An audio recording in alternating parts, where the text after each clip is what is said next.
Well, a brutal knife attack in British Columbia is the latest incident, prompting concerns about safety on Canada's transit system. A man is in custody, suspected of attempted murder after he allegedly slashed another man's throat on the bus. It happened yesterday in Surrey, and the victim is fighting for his life in hospital. Police say the two men apparently did not know each other, and they continue to look for a possible motive. It is the third reported assault on transit in BC in less than 3 weeks. And just last weekend, a teen was stabbed to death at a Toronto subway station. A recent report revealed violent incidents against transit passengers in that city jumped almost 50% last year. Well, for reaction to this and the latest spree of violent incidents right across this country, we are joined by Nino and Vincent Puhakka. John is the president of the Amalgamated Transit Union of Canada. Vincent is a spokesperson for TTC Riders, a group of Toronto transit advocates. John, let's start with you. Another week of violent incidents in Toronto transit, but we've also seen transit incidents of violence right across this country. How are you and your members feeling right now?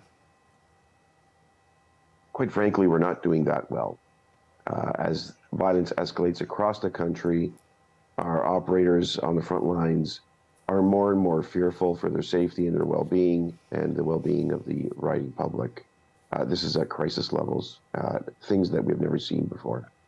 And we know this is very much having a trickle-down effect on ridership. Vincent, how do you think riders are responding to what they are seeing on public transit? Well, I don't think it's any surprise to hear that people are worried, more worried than before. Some folks are avoiding transit altogether, and it would be a lie to say, like myself, that I'm not a bit more aware of my surroundings when I'm on the bus or on the train. But I think it's important to point out that there's nothing inherently dangerous about public transit. There's nothing about riding a bus or a train that makes crime happen. So riders are looking for real solutions from all three levels of government.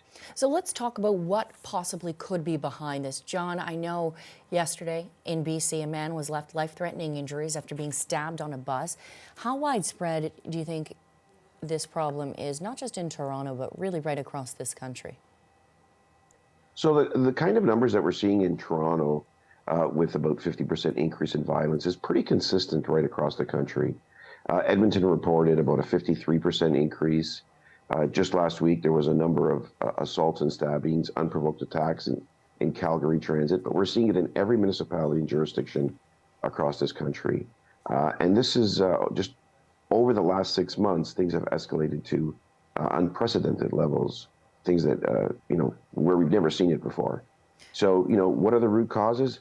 Those are things that we'd like to get to the bottom of. And that's why ATU Canada had asked for a national task force to bring all transit properties together and governments to figure out what is the root cause problem and how can we help mitigate some of the risk. Because why this is all happening and why now is something a lot of transit riders right across this country very concerned about, worried about, because how do you know if what you're doing or where you're going is going to be safe if you don't know what is causing the problems that we are seeing in this country? We know in Toronto, police announced earlier this month they were ending those extra patrols in Toronto on the TTC because of what they call lack of funding.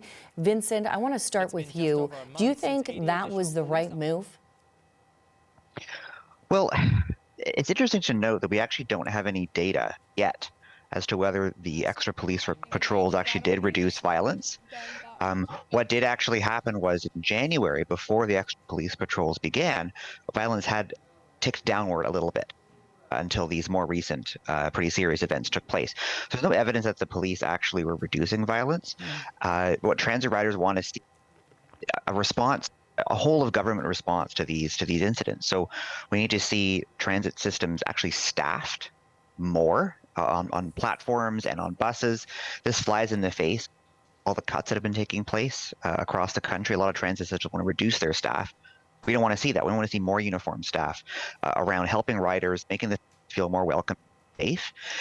And not to mention, transit exists in the society that surrounds. So if somewhere like Toronto has been getting more violent overall, you're going to see these events take place on transit as well. So we need to be looking both on transit and to wider solutions to these random attacks. John, what would you like to see change as a potential solution here? I mean, I'm just thinking myself, 16-year-old boy last weekend killed in what was an unprovoked attack in a subway station. Very concerning. Now we're seeing what happened in BC. John, what do you think needs to be done? Policing is only one step in terms of providing support for transit agencies.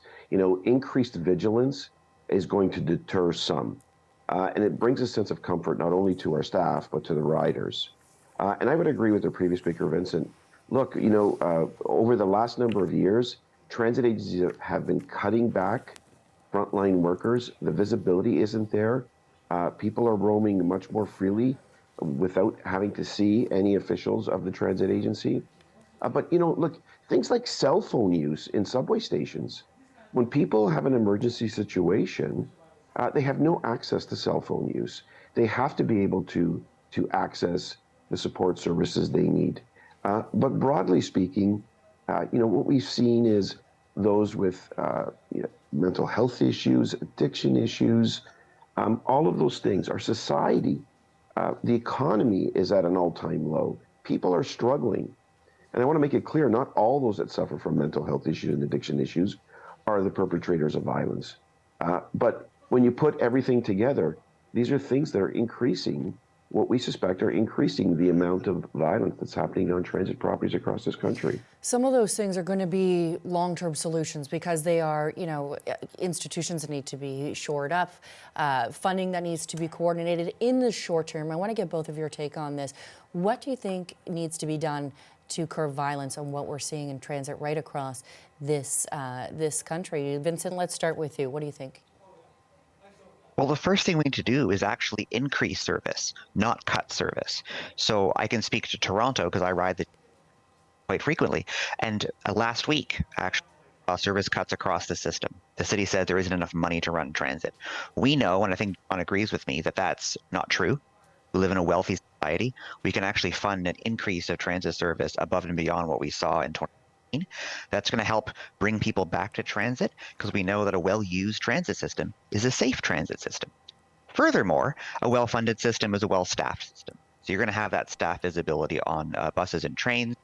Those staff are not social workers or emergency responders, but they are the eyes and ears of the transit system who can help keep riders safe, as well as just, again, provide more of a welcome environment for folks to feel that, you know what, I can actually ride this, feel that someone's looking out for me. And then in the medium term, we can lift a lot of interesting solutions from other cities. So LA has a transit ambassador program that started earlier this year that provides uniformed staff, again, who are the eyes and ears for the transit system while operators are busy operating trains and buses. And these folks are going to help people who are in crisis, but also just tourists or anyone who's new to transit. Really, all of these solutions are all about reducing cuts. And safety does not grow on a system that is under-resourced and transit to run. John, what do you think? Short-term solutions, what can be done? Last word to you. Short-term solutions is dedicated operational funding. We need to support the transit agencies. We've been screaming and crying that, look, transit is on a downward spiral. We need to put more investments into public transit. We need to use some of that money for enhanced safety measures and best practices to protect riders and our transit professionals.